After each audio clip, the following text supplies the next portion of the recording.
You can't skip steps. You have to put one foot in front of the other. Things take time.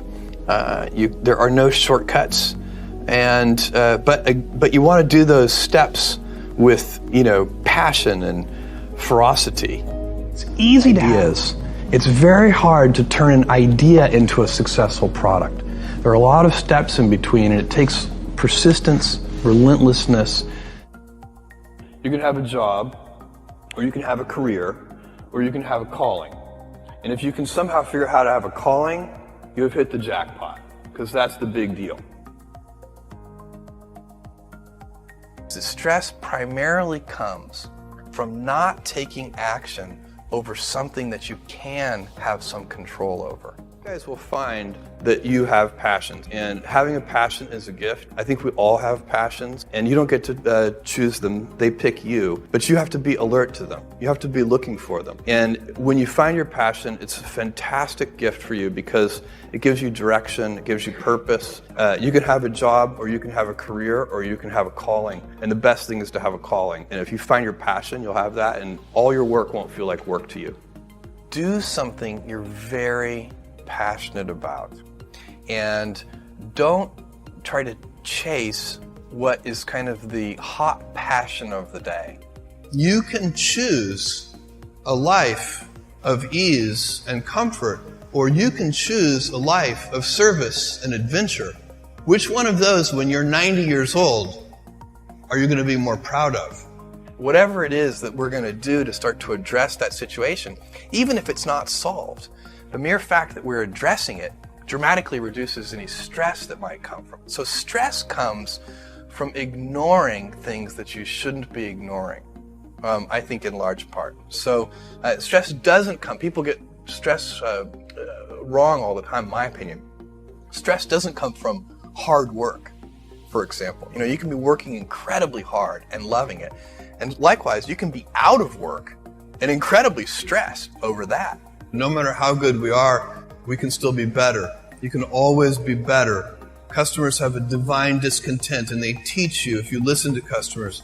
So we watch for that, and we see patterns, and we can find places where it's not working, something's going wrong, and that's really how I get the feedback, is from customer input. What you really want to do is you take that, it's an anecdote, it's a single example, but you need to find the root cause. What went wrong deep inside the system? How did this happen? Because then you can fix it for everyone. My job, one of my jobs as the leader of Amazon, is to encourage people to be bold. And people love to focus on things that aren't yet working. And that's good, it's human nature. That kind of divine discontent can be very helpful.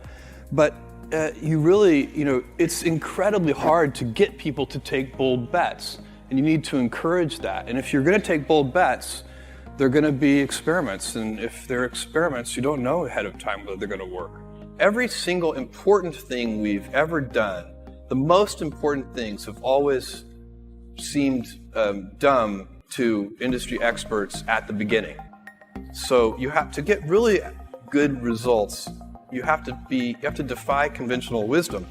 And the problem, of course, is that conventional wisdom is usually correct. Experiments are by their very nature prone to failure, but big successes, a few big successes compensate for dozens and dozens of things that didn't work. Kindle, Amazon Prime, our third-party seller business, all of those things are examples of bold bets that did work, and they pay for a lot of experiments. I've made billions of dollars of failures at Amazon.com. Literally, billions of dollars of failures. You don't just fix the symptom, you have to fix the root cause. And that's been the secret to our operational success for 20 years. There are a lot of things that are a waste of time. When you think about your life, I often tell people that I work with, if you can get, because people have very high standards for how they want their work life to be. And I said, look, if you can get your work life to be where you enjoy half of it, that is amazing, because very few people ever achieve that. Because the truth is, everything comes with overhead. That's reality. I'm willing to keep funding things if if there's one high judgment champion who still wants to keep trying.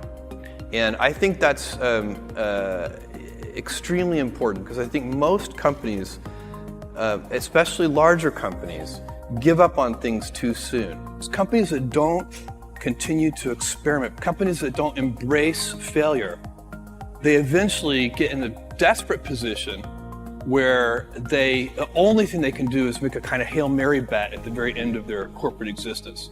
Whereas companies that are, making bets all along, even, big bets, but not bet the company bets. I don't believe in bet the company bets. That's when you're desperate. That's the last thing you can do.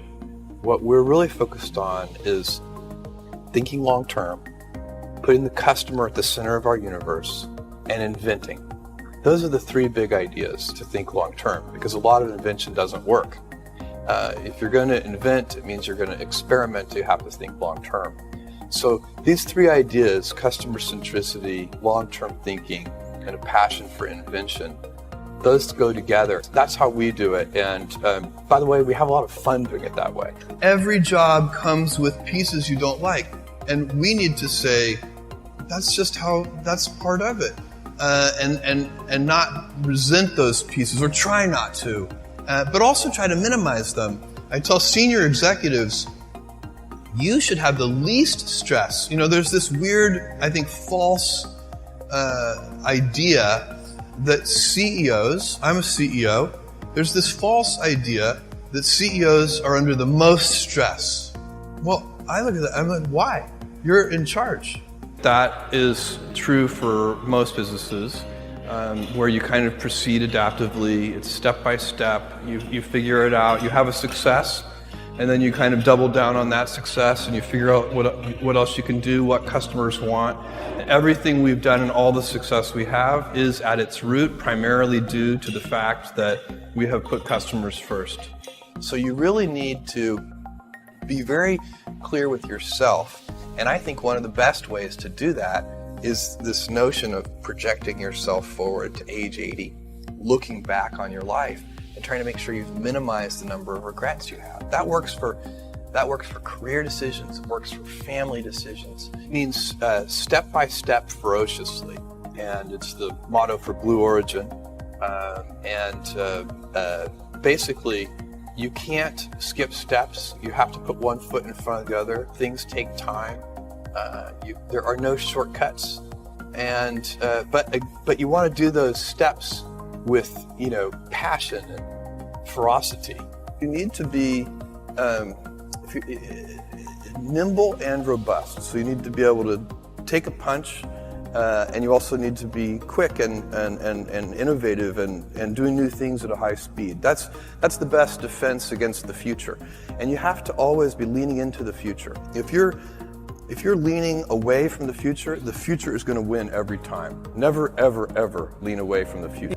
Being an inventor requires, because the world is so complicated, you have to be a domain expert. I mean, in a way, even if you're not at the beginning, you have to learn enough so that you become a domain expert. But the danger is, once you become a domain expert, you can be trapped by that knowledge.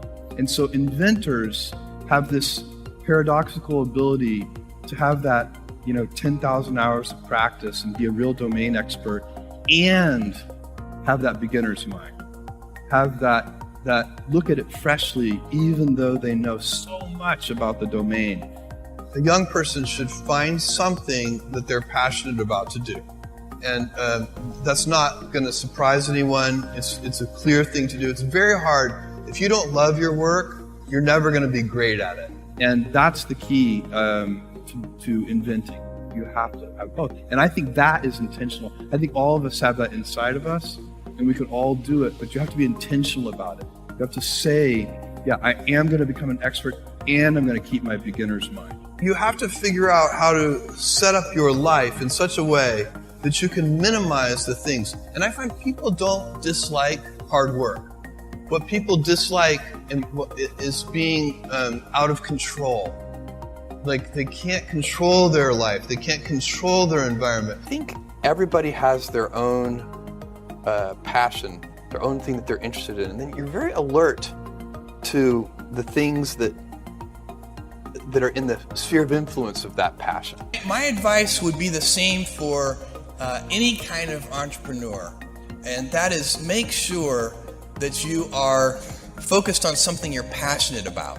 So if you look at the early internet companies, they were started and focused on doing something that they thought was very interesting long before the internet was fashionable in any way. We only have a few principles at Amazon, kind of core values that we go back to over and over again. And if you looked at each of the things that we do, you would see those run straight through everything. So the first one, and by far the most important one, is customer obsession. And we talk about it as customer obsession as opposed to competitor obsession.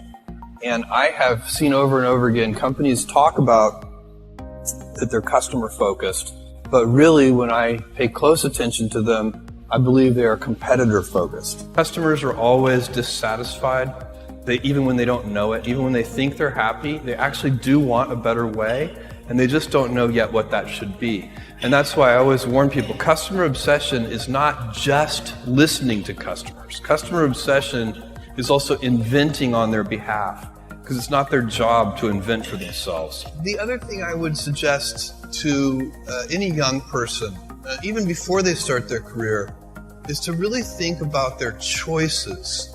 You can get very fixed on your gifts. So everybody has gifts. There are a lot of things that you can be given, but those things can confuse you because they're not the things that construct your life. It's your choices that construct your life. You can't follow the fashion when you're trying to do a startup company, or I think really anything in life. But you have to, as an entrepreneur, if you're gonna build a company, pick something you think is interesting, that has the intersection of genuinely creating real customer value, and then just stay right there and let the wave catch you.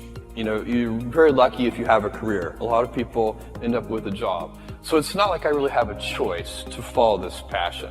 It has captured me. All overnight successes take about 10 years. Thanks for watching. Please do like, share, comment and not forget to subscribe the channel.